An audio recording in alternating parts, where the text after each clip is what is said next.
And welcome to Chalk Talk, everybody. Hi there, I'm Kim Davis. It is Tuesday, January the 26th. The first month of this year is almost over. I cannot believe it. So, welcome to today's show.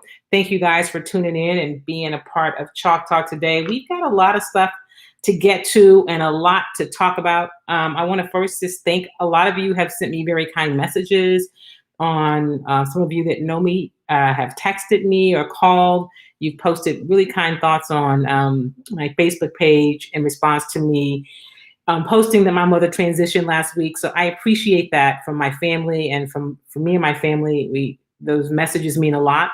And I just wanted to say thank you. It is a difficult time, and in honor of my mother, the thing that we have to do, and especially me, is to keep moving forward and just to remember the great stuff about her. So I have moments all the time. I'm sure that's going to continue because she's my mom. But I am so grateful and really just honored to be able to call her my mom and my friend for so many years. And so I don't take that for granted. So I just wanted to start the show with that, a moment of gratitude and celebration. We are having a celebration of life on Friday for her, her homegoing service. It will be virtual. And so if those of you who have either know my mom or you know me and you got the chance to kind of see my mom through me, you want to tune in virtually because we are being responsible because of COVID and just these crazy times that we're in. I invite you to just, either reach out to me on Facebook, email me, Kim at Kim Y Davis, or, any of my platforms, and I will send the information of how you can log in and see her homegoing service.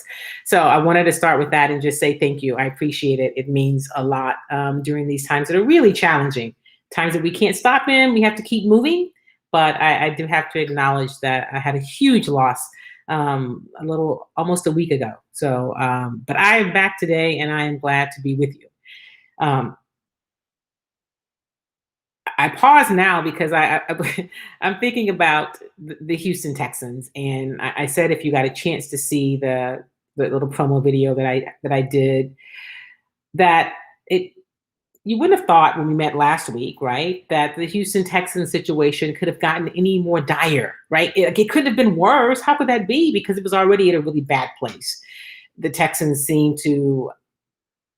I'm trying to understand whether or not they even really want to keep Deshaun Watson. I know that you have to say it because it would just make you seem I don't know, as though there was a level of incompetence if you were to say you don't want him. So are they just saying it because it's the right thing to say? Like when you have a friend sometimes and you say something, or maybe you're in a relationship and you say the things that are the right things because you don't want to be the one that says the wrong thing. Is that what they're doing? I have no idea. And those of you who have inboxed me or sent me notes, I'm serious. I mean, usually I have a thought. I mean, I have thoughts, but I don't have any real idea because I cannot imagine that an organization, even the Houston Texans, which has not always been,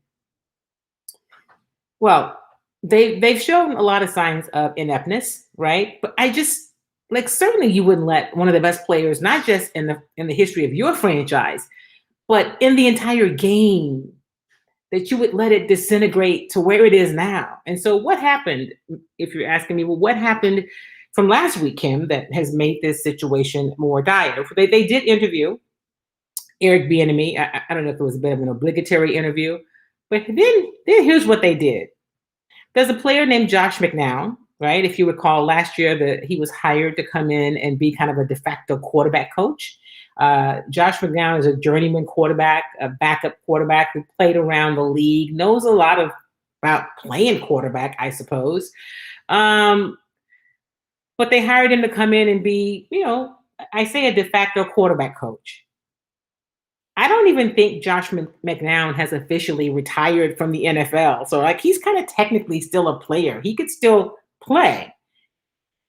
So they talked to Josh McCown about being the head coach. And they put it out.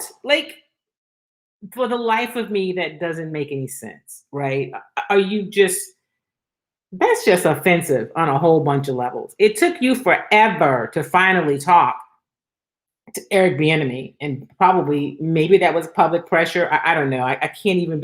I really don't know, guys. I really can't call it. Usually, I seem to have a better, um, a little.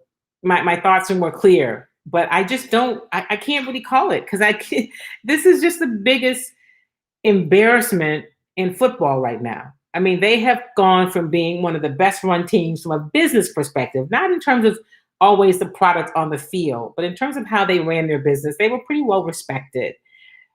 And now, um, Cal McNair has allowed Jack Easterby to drive a wedge between him and the organization, and not just Deshaun and other players. We heard about last week about Jamie Roots in the front office that he is going to be departing if he hasn't already. I quite frankly cannot keep up. The first inclination of my first understanding was that he would stay through March, and then I was told the other day that he's gone. I don't know. And he was on the business side, so is Jack Easterby going to run that? I mean, he clearly has the ear of Cal McNair, and the fact that, and Jack Easterby, let me back up because we're talking about Josh McCown and Jack Easterby. It's Jack Easterby that was, I guess, credited, if you will, or responsible for the hiring of Josh McCown. Now, listen, I'm not trying to, Josh McCown take, any unnecessary, undue shots at him, but it's offensive that so many Black quarterbacks put in so much work, not quarterbacks, Black coaches and coordinators put in so many years coaching, gaining the experience, right? Getting the receipts to just try to get an interview. And here you got Josh McCown, who was a de facto quarterback coach to, Deshaun Watson, but let's not credit him with what we've seen from Deshaun Watson, okay? He actually gets an interview, and you guys think so much about it that you put it out there? I can't understand it. So if any of you are listening and you have some thoughts about what that is, let me know, because I really don't. And so now there's all the talk about where should Deshaun go, right? I'm going to remind you guys of a player. His name's Jalen Ramsey. Jalen Ramsey was a defensive back who played for the Jaguars, right? Back in the Tom Coughlin era, when that organization was just, there was a lot of people weren't happy. Players weren't happy. Jalen Ramsey wasn't happy. He wasn't happy with the organization, and he wasn't getting the pay. He wasn't getting paid, right? He wasn't getting paid the way he wanted. Let me rephrase that. He wasn't working for free, but he wanted a new contract. But also, there was just such dysfunction during that era in terms of how the organization was being run, and so he basically kind of forced a trade and was traded to the Rams and ended up then getting another contract. His agent is the same agent that Deshaun Watson has. And Jalen Ramsey wasn't out, on social media, really making a lot of noise about him wanting to leave. It was really, I don't want to say it's the same thing as what's happening with Deshaun. I think the situations are different, although there may be some similarities. And there are many people who say, well, we haven't heard from Deshaun. We need to hear from him. And I'm not so sure. Like, what difference does it make? I believe that whoever needs to be in contact with the organization, it has been. And I believe the organization is showing who they are, and it's showing what matters and who they value. And who they value is Jack Easterby. Above and beyond all those players in the locker room who have to put in the work. That's what it seems.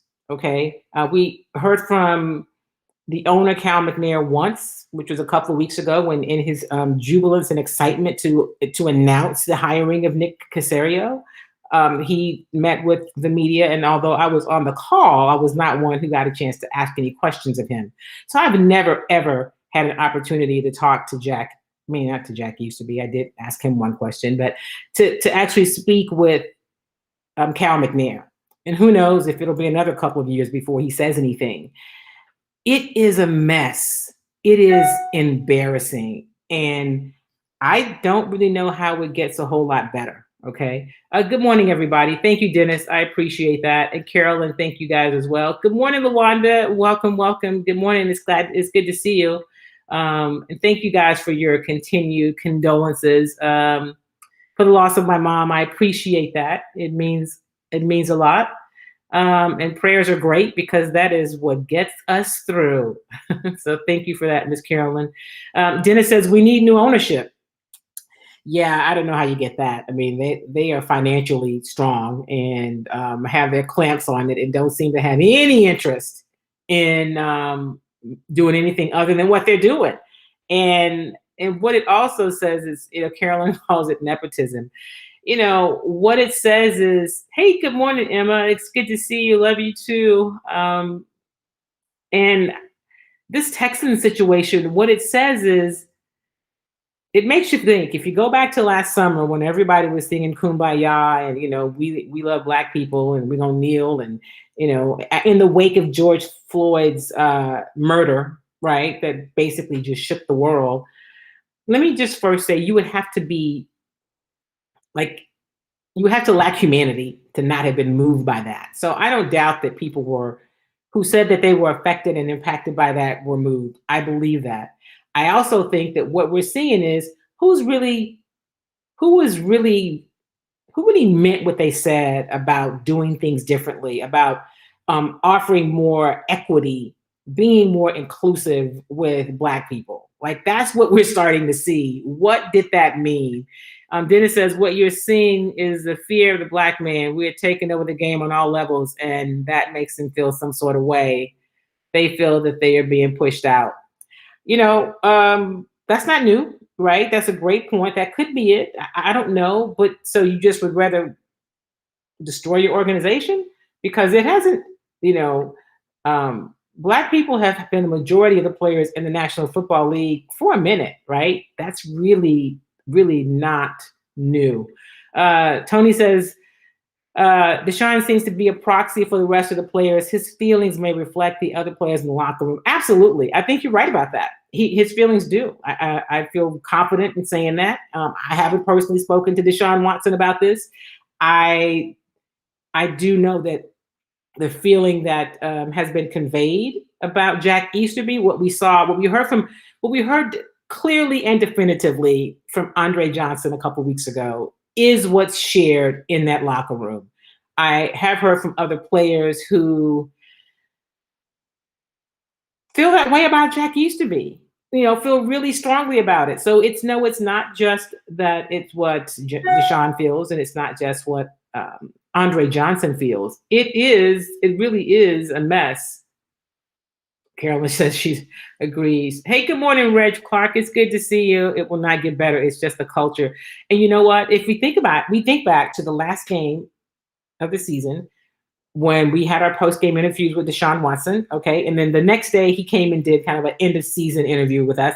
He said the same thing. He said it was about, culture, and I remember asking him about what do you want to see? What are you looking for, and what's ahead? And he clearly talked about the culture.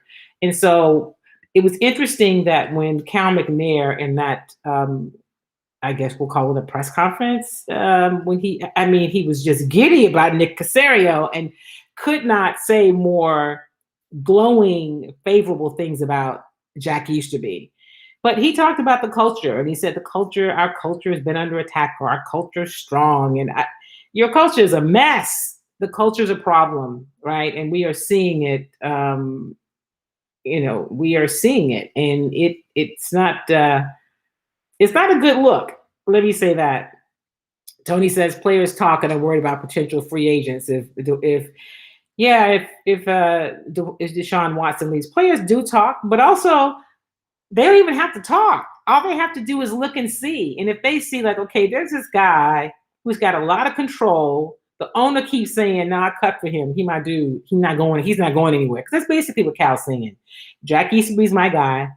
Like it or not, he's going to be here. He's not going to have final say on personnel moves. That's going to be Nick Caserio. But, and then Nick Caserio, who talked glowingly about his personal relationship with Jack Easterby and how much Jack has meant to him personally, and how they need a lot of people in the organization to make it work. And basically, we're gonna find.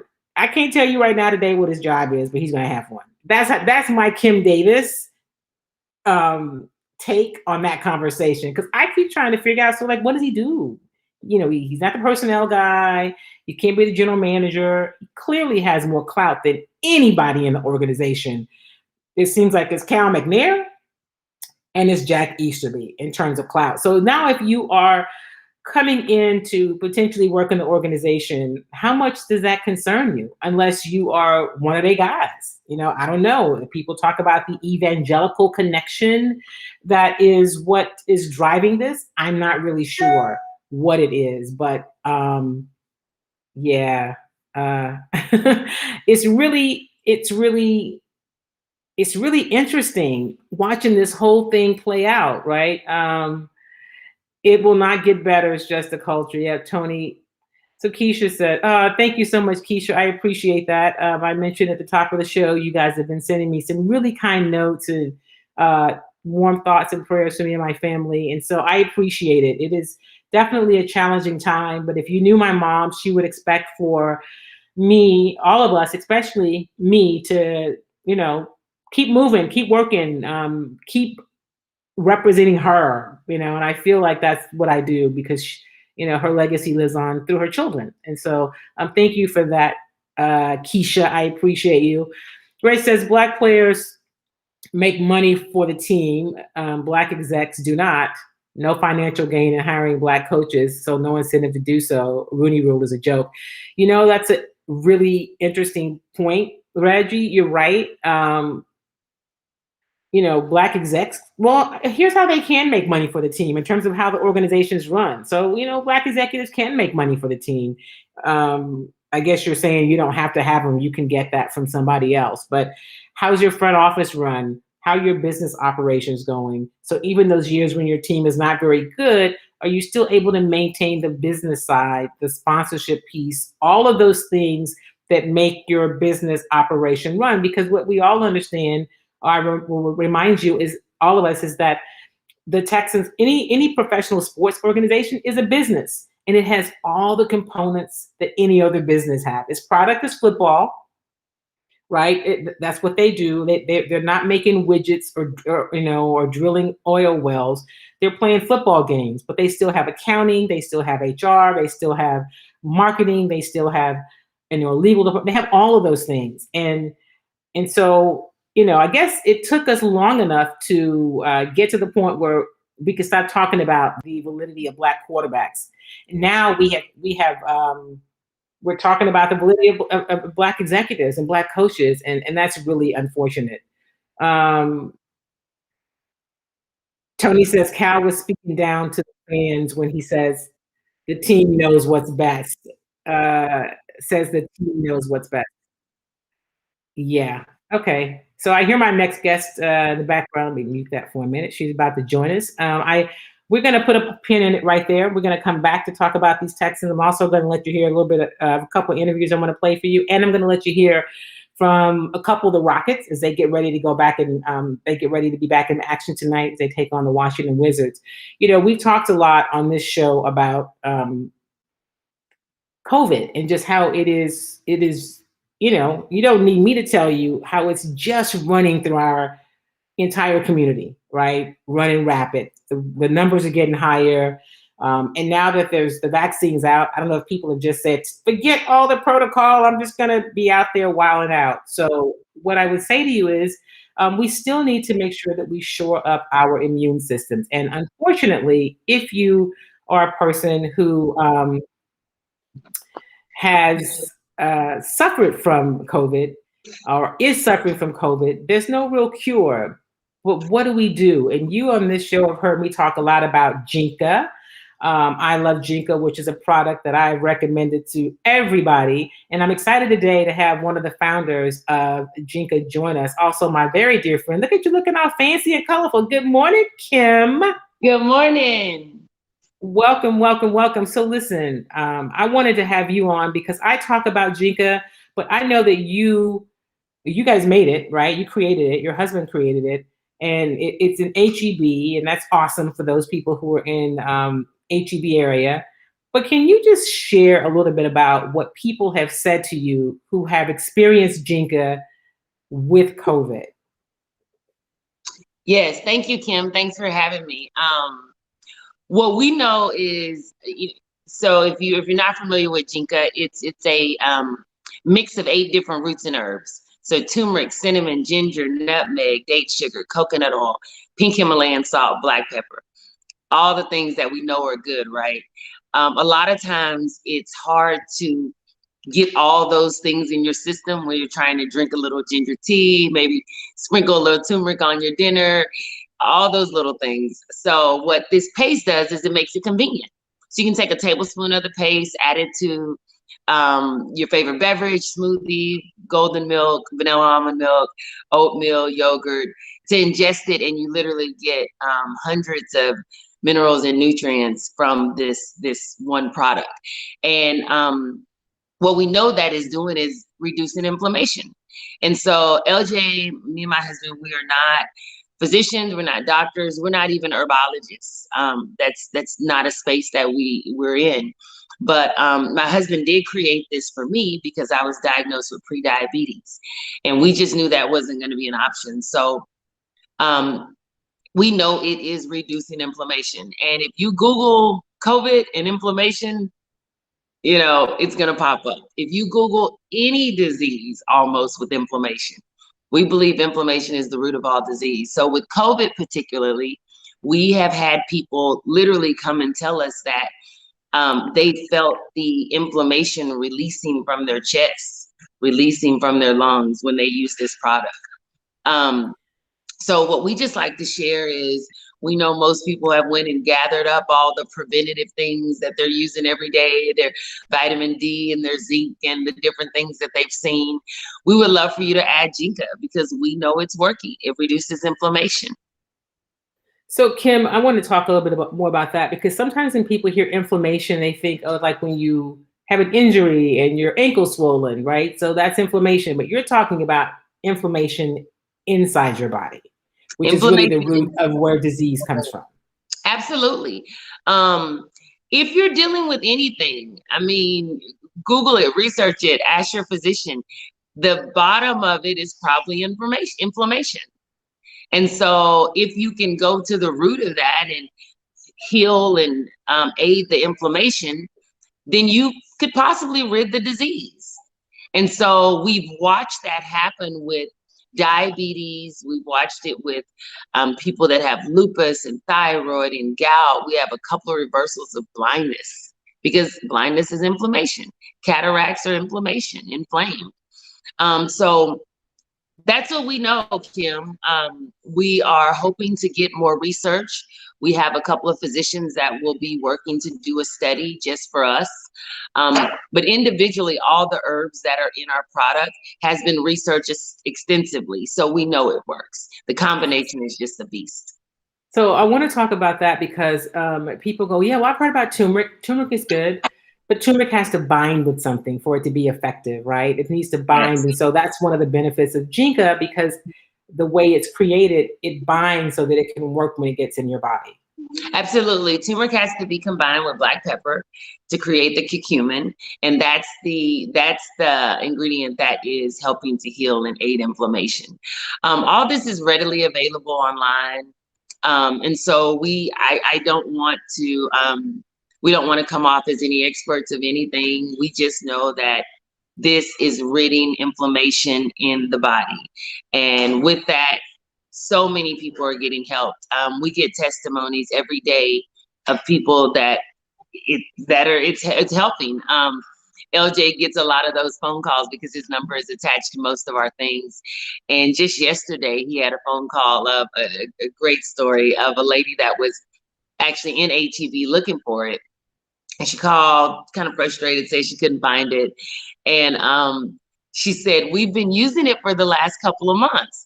When you guys came out in the Houston Chronicle, my nephew cut it out and sent it to us. And we probably got 10 family members that are waiting on me to come back from HEB right now. So, it's, who knows, we We are so used to being in our small little circle of people that love us. But it is moving and people are getting it. We are definitely passionate about sharing it with our community though. And also to remind our community that this product can be purchased with food stamps at HEB. Because it is not a supplement, it's actually a food. I mean, it's real ingredients. It's nothing else in it. Kim, before you go, I want you shared a story with me that really has stuck out. There was a lady who unfortunately contracted COVID, and she had been taking Jinka prior to it, but when she had COVID, she came and found you guys because she wanted to share her experience. She did. She had been taking Jinka probably a year or so. I'm not sure how consistent it was, but it was definitely in her refrigerator. And she was at home with COVID and her son was taking care of her. And her son basically told her, this is what you're about to use for the next 14 days. And she said she drank smoothies and put turmeric in it, put our Jinka in it. And she came and found us to tell us that she felt like this product saved her life. And she literally felt the inflammation relieving from her lungs and her chest. And also shared with us those hard 14 days. And but she just really felt like she wouldn't have been able to survive without it. Right? Mind blowing. And so every day we have those testimonies, and it's so motivational to keep moving. So my sister Sylvia said, Jinka helped her, and she's sharing it with everybody, and that's what we do. I mean, I remember calling you saying, "Hey, she's in what's this store? Where is it?" And so, do you have a bottle of it handy, Kim, that you can grab? Yep. If not, okay. Somebody just asked that. I should have had it. So yeah, it is. I take it. It also comes in capsules, but I usually put it in either hot tea, or I'll use it in some almond milk, like a latte, or I'll put it in apple juice and shake it up. There you go. Somebody asked for the bottle. So that's what it looks like. It comes in two sizes. There's a 16-ounce and an 8-ounce size. And all right, cool. And it also comes in capsules. Yes, it's in the healthy living section in HEB in the cold cooler. Okay, in the cold cooler. So when you go, and it's in most HEBs, and as Kim likes to remind you, if you go to an HEB and they don't have it, ask them, and they will request it and get it in that store. But how many stores are you guys in now? We're in 35 stores in the Houston area. Cool. Hey, good morning, Miss Edwards. There's your mom. Hey, Mom. Good morning, Miss Carolyn. Welcome. I would tell you, I was sharing with a colleague about it who is really fearful about COVID. And I said, well, you should take Jinka. It's something that can help you with your immune system. And you should it's a good thing to have a part of your regime all the time. She called me back and said, oh my gosh, my knee is so much better. And that wasn't, I told her about, but because it's inflammation. So she said, I've been taking it. And my knee is better in a couple of weeks. And she's actually preparing to have knee replacement surgery. And she noticed it in her knee. Yes. We have a lot of stories like that. It's, let me decline that. I'm sorry, my phone was ringing. We have a lot of stories like that where people are taking it for one thing and they look up and something else is happening. A lot of people see that with weight loss. It definitely can help in the weight loss space as well. And so I kind of forget to talk about that a lot of times, but some people will come back and say, my blood pressure down, my cholesterol's down, and I've lost weight. So, which is inflammation, it's all inflammation. And so in my family, from my 6-year-old to my 83-year-old grandmother, we all use it. We all are seeing results in various areas. From energy to helping with incontinence and pain and aches and joints and gut health, so many things. Dennis asked about Pearland. So it is in Pearland, but not the one on 288 Pearland Parkway, correct? Yes, Pearland Parkway, it's there. But if your store is the one on 288, ask the manager again, please. Okay. Ask the manager again, because they can decide to get it in their store. All right. So I have friends too, Kim. I'd forgotten that I've shared Jinka with that were ordering it online. And one of my friends said, "You mean it's local now?" I said, "Oh, I didn't tell you. It's an HEB." So I've got to make sure. That's why I always mention it here that I do a better job. But thank you guys for the work you do and just sharing it My because husband you won't stop created calling something me. major. Oh, well, maybe he needs something. Listen, we love LJ, okay? Yes. All right. I lost your volume. All right. Okay, Am I there you go. back? Okay. All right. So Kim, tell the people where they can find it, HEB, and also you can go to the website and follow I Love Jinka on social media. Yes, you can find us at 35 HEB locations. You can go to our website, Uh-oh, you start to your check out the oh, there you location. go. You can also get it on our website, on Amazon. You can get it, y'all. It's easy and accessible to you. We ship everywhere in the US right now. But I do think if you're taking your immune system serious in this moment, it is definitely something to add. You won't go wrong, and it's yummy. We should have said that part. It's Right. not just, it's not a horrible tasting herb. So You got to it's find the way yummy. you want to take it, right? How Yes, do you'll you want to take want it. It's definitely which my routine. way? Yeah, you got to find the way that you want to take it. And I sometimes put it in hot apple juice. It's like I'm having a wassail or something. I don't know. Yes. Yeah. All right. Well, We thank you put it so in much. eggnog. Right. Your volume's going in and out. I'm not sure what's happening on your end, Kim. There you go. Okay. But I'm loving all the yellow. I haven't seen that. Okay. Very cheery. All right. That's the logo for Jinka if you're looking for it. All right, sis. I will talk to you later. Thank you for sharing, and absolutely, you guys get your Jinka. We'll see you Thank next you, time. Kim. All right, thank you. All right, bye-bye. All right, that was Kim Edward Williams. I wanted to get that break in because you guys hear me talk about Jinka, but I wanted you to hear from the creators really of it. Her husband created that product for her, as she mentioned several years ago when she was diagnosed as being pre-diabetic, and she wanted to make sure. Well, they just didn't want to have to end up taking statin drugs, and they didn't want to get to the place where you're diabetic. So it came up with Jinka. So Zena said it's too cute. I know, right? Wasn't she adorable? She got all the yellow on and all the energy. I guess it's the Jinka. But listen, you got to find a way to get it into your system. Anything that can help protect us during this COVID season is what I say. So I wanted to thanks Kim for popping in this morning. Before Kim came on, we were talking about the yes. On my way to Third Ward HEB. There you go, my friend. They do have it at McGregor, so they do carry it there for sure. And like I said, it's in two sizes. It also comes in capsules. We were talking about the Houston Texans and Deshaun Watson and what might happen, and just the fact that this organization has spiraled into a place of, I guess it's who they've always been, but.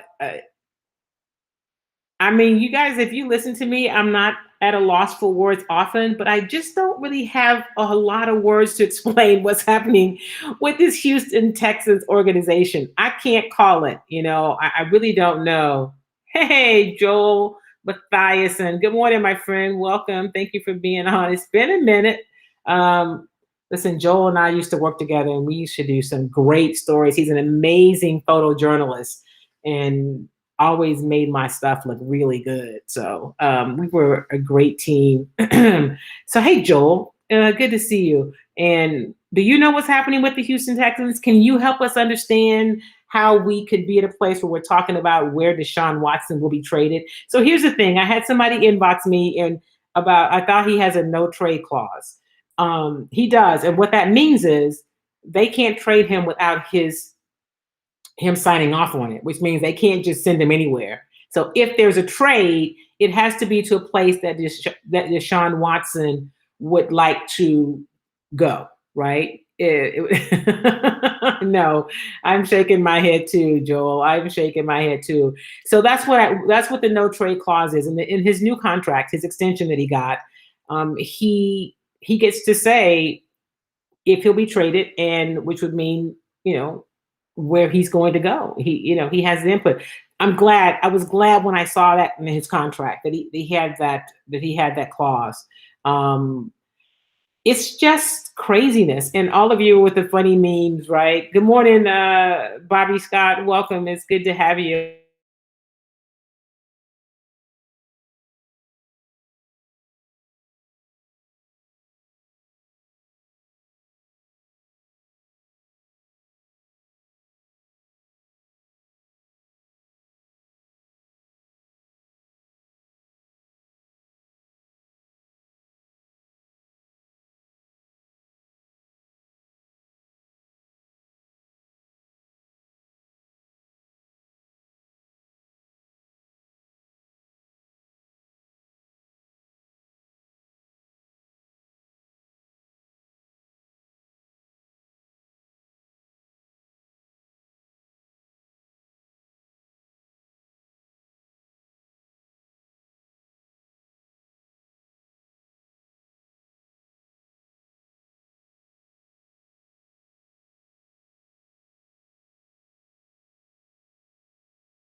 Okay, so hopefully that's better, Miss Carolyn.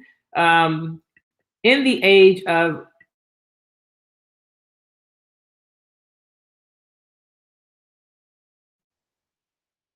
I have been on this space for a while. There we go. And now so many other people, there we go. I hope it's back, are on. And so even with the highest speed, which I keep upgrading when they get faster speeds to the fastest speed, because that's what it takes when you're streaming. But so many people are online now. It does. We have these moments. So hopefully the stream is back. It says it was restored. So I hope you guys are able to. I did it again. Hold on. Okay. All right. If I check it, it cuts out. So I'm not going to check. So I do want to talk a little bit about the Houston Rockets, because although the team is started slow, I am still a little bit optimistic about what could happen with this Houston Rockets team. Now, I don't think the Rockets are on their way to a championship this year. I don't think that, but I do think that that their future is bright. The parting ways with James Harden was just something that had to happen. Okay. And so the Rockets are 6-9. They're 3 games under 500. Tonight they play host to the Washington Wizards, who are 3-9. They're at home tonight against the Wizards and at home again on Thursday against Portland. And here's the thing about this team. They are young. They've got a coach who's energetic, who is started off with just all kinds of, chaos. And I think he's managed that well. He's got players that seem like they want to be here with the organization. And that's key, right? That's really key. So I'm going to let you hear a little bit from Stephen Silas today and Jae'Sean Tate. And this is, there we go, Stephen Silas. Hey, Coach, how impressed have you been with the defense over, I guess, the last week or so? Seems like you guys are paying more attention to detail and getting more stuff on a routine basis. Yeah, I'm good about our defense. I should say I feel better about our defense. Defense takes time, repetition. It takes, like you said, attention to detail. And with the more repetition that we have, the better we get at it. And that's just a fact. And it's very much related to being able to have a practice like we had today, but also using the different ways of teaching that we have, whether it's writing it on the board or showing it with video or walking through. We have to be on all of those aspects of teaching so that we can get better. But the best teacher is actual gameplay, and the more games that we play, it seems like the better our defense gets. Jonathan Fagan. Hi, did you get a couple guys back today, Christian and Daniel House? And with Daniel being out as long as he has been, how do you work him back, assuming you have that option? Yeah. So he was back today in practice, and it's going to take a little while for him to get back. Kind of in the swing of things, there was the back injury and then the COVID stuff. So it's going to take him a little while to kind of get back and the flow of what we have going on, and I have to be smart about his minutes and how much he can do. He was good in practice today, though. Christian, we're still kind of working through the ankle stuff and trying to see if he's going to be available today. He had an excused absence for personal reasons, but we're still working on the ankle, so we're not 100% sure about him and his availability. Thank you. Fred Katz. All right, that was Stephen Silas yesterday after practice, talking about playing tonight, or just in general. And so the way the schedule is designed, now mind you, only the first half of the schedule of the season is really on the calendar. It goes through early March. They haven't put the second half of the schedule.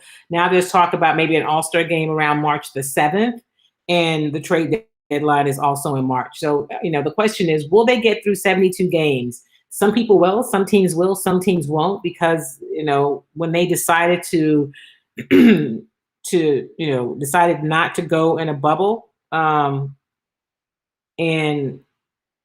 let me see.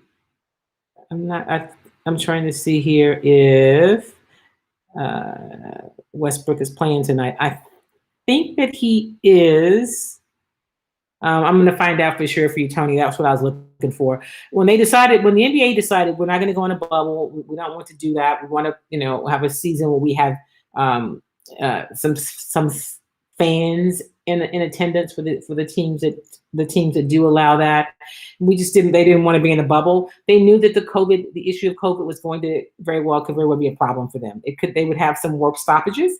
And they've had that, some teams more than others, because what happens is when it hits somebody on your team, it can quickly spread through your team because it's a virus and that's what happens. So I don't think, the way this, I don't think it's a big surprise that they've had the work stoppages. I think they're just trying to be mindful of how many they have, right?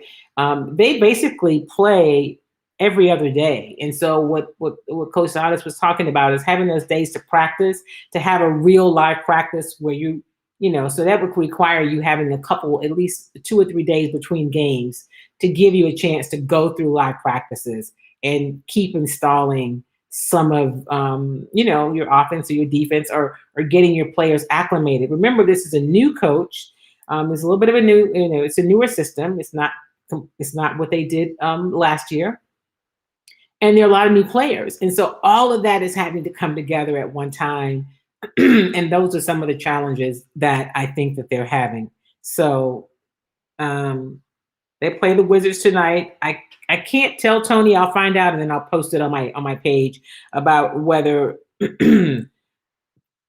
Westbrook is playing, because in the notes that I've gotten, of course, they're geared towards the Rockets.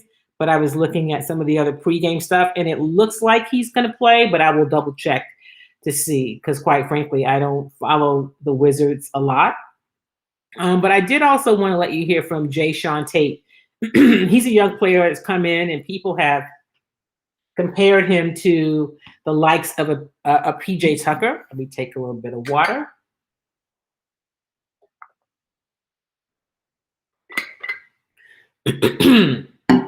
They have compared him to the likes of a PJ Tucker. So I want you to hear from Jae'Sean Tate. He plays with a lot of energy, a lot of heart, and he's scrappy like PJ. He's younger than PJ, but he's a scrappy one. So let me let you hear from Jae'Sean Tate. We'll get started. First question, Jonathan Fagan. Hi, Jae'Sean. As one of 3 rookies playing regularly for this team, how valuable is a live practice like this for getting to kind of work through some of the things defensively that are new to all rookies? Yeah, I mean, I think it's very important. Being a rookie, some of the young guys, we're used to practicing every day, playing once or twice a week. So just being able to get in there and actually slow down and take learning tips from coaching and some of the vet players, I think we made another step of getting better today. Michael Shapiro. Hey, Jae'Sean. It's obviously been kind of an unconventional season for you guys in a number of ways. How have the team's veterans and PJ Tucker specifically helped kind of shepherd you through this transition? Yeah, just being a vocal leader, allowing us to think bigger picture, and just trying to go out there every night with the same mindset of, we got a few guys out. Everybody's hurting. We're hurting. Other teams are hurting, and a lot of the times the team who comes out ready to play with the most energy are going to win these games, especially when there's not really a home court advantage or a crowd to get into the game. Okay, that was Jae'Sean Tate. That was after yesterday's practice. I believe John Wall will play tonight, and you heard Coach Salas say that they're waiting to see about Christian Wood. He hurt his ankle recently, and so they want to make sure that he wants to make sure he's smart. So he's managing injuries. When they have COVID, and they've had to have people in protocol, and then how many people do you play? But that's not really going to be your rotation.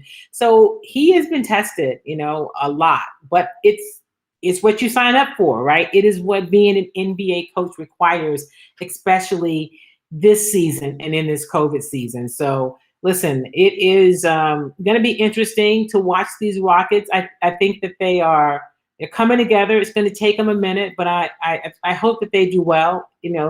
I'm only getting to cover them on Zoom. Like, I haven't even met Coach Salas in person because everything is via Zoom because of COVID, So haven't really gotten a chance to interact with him other than when we have our daily press conferences or post game, on Zoom. And he's as forthcoming as he's open and transparent. He's honest, and he doesn't make excuses. He calls it like it is. And it seems like the players trust him and trust each other. And that's a huge part of what has to happen for any organization to be successful. Whether you're talking about a basketball team, or you're talking about your small business, or you're talking about your big corporation, you've got to have some integrity and some trust within the organization for it to really work.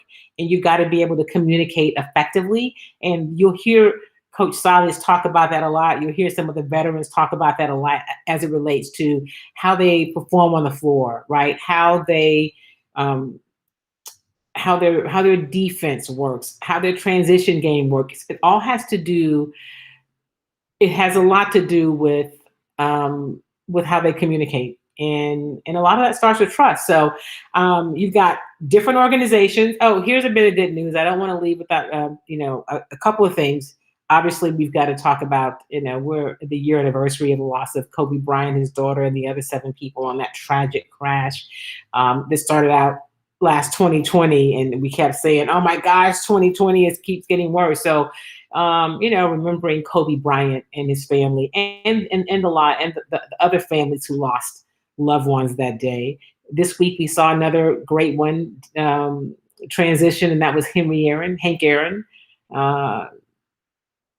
It was, Jimmy Carter said some kind words and posted about his friend, Hall of Famer, not just as a baseball player, but he called him his friend, Hank Aaron. And so condolences, obviously, to him. And it was great to see during the game on Sunday, the CBS showed the Negro League baseball museum, because it's in Kansas City. So, it was good to see that on a national stage, because it should get more. There should be more highlights, and there should be more recognition, for that work. So it was good to see that.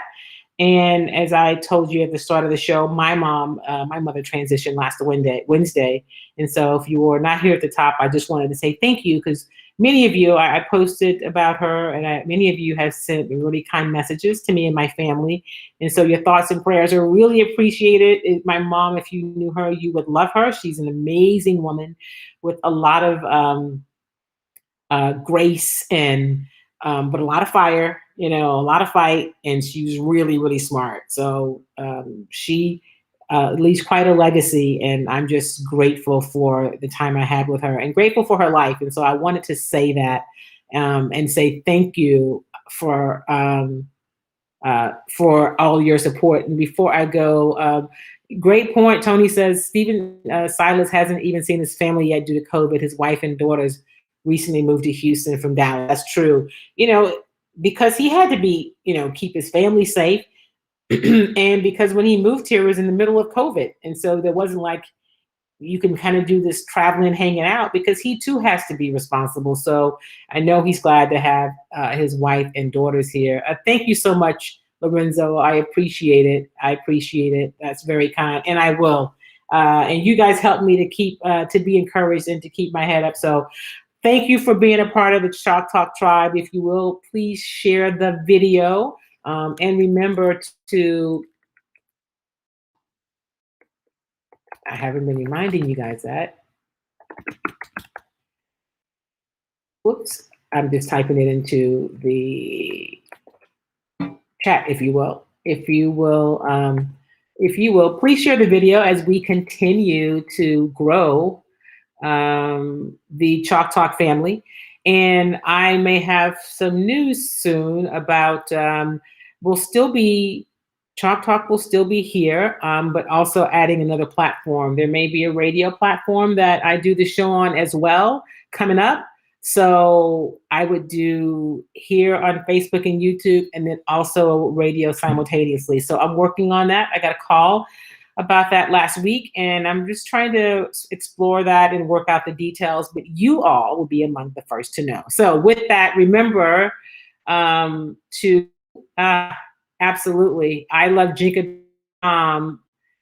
Be sure to follow I Love Jinka and get all your information at ilovejinka.com. And if you if you go and try the Jinka and you have a story or a testimony to share, please do that. I would love, love, love to hear about it. But make sure that you. Great to have you live on the show. It's been a minute, but before I go, a couple of things I'll remind you about. Remember to practice social distancing. Y'all stay out them clubs. If you just got to have a cocktail, get it and go home, right? You need to have a bubble of people that you spend time with. We are in like a crazy time. Just hold on. You can do it. Make sure that you're wearing your mask. I know you get tired of it, right? I only wear lipstick when I'm on my computer, because when I'm moving around, I have on a mask. So who knows, right? So wear your mask, practice social distancing, wash your hands, keep hand sanitizer with you. I keep it in my car. I keep it in my handbag. I have it with me everywhere. So please do that.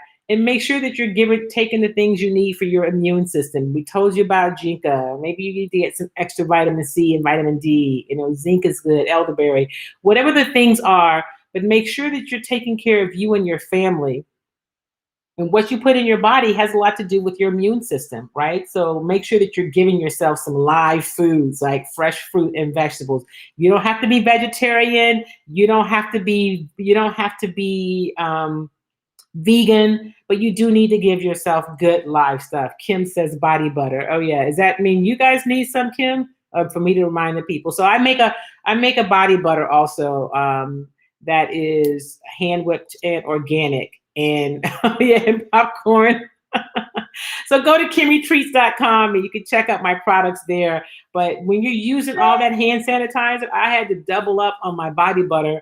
I use it on my hand. I use it everywhere, but on my hands, because that alcohol from the hand sanitizer dries your hands out, right? So we don't want that problem, right? So make sure that you are, yep. She says share with everybody we dry. So yeah, you need to get some body butter, Kim. Thank you for that. Michael says ginger is good as well. There's ginger also in the Jinka. So it's one of the ingredients that's in the turmeric paste. You get the Jinka. Absolutely, ginger is great. So listen, thank you guys. Have a great rest of your day. And remember, do something kind for yourself and do something kind for somebody else. Make sure, before I go, I got to put this last one. Rainey says, that body butter is amazing. Thank y'all. I'm making up a batch later today so I can take it over to Sunshines. They now carry the body butter as well. But remember, do something kind for yourself and something kind for somebody else. Take good care, practice social distancing. Y'all stay out there in COVID streets and put your mask on, all right? And thank you for all of your thoughts and prayers. Me and my family really appreciate it. I'll see you next time. Whoops.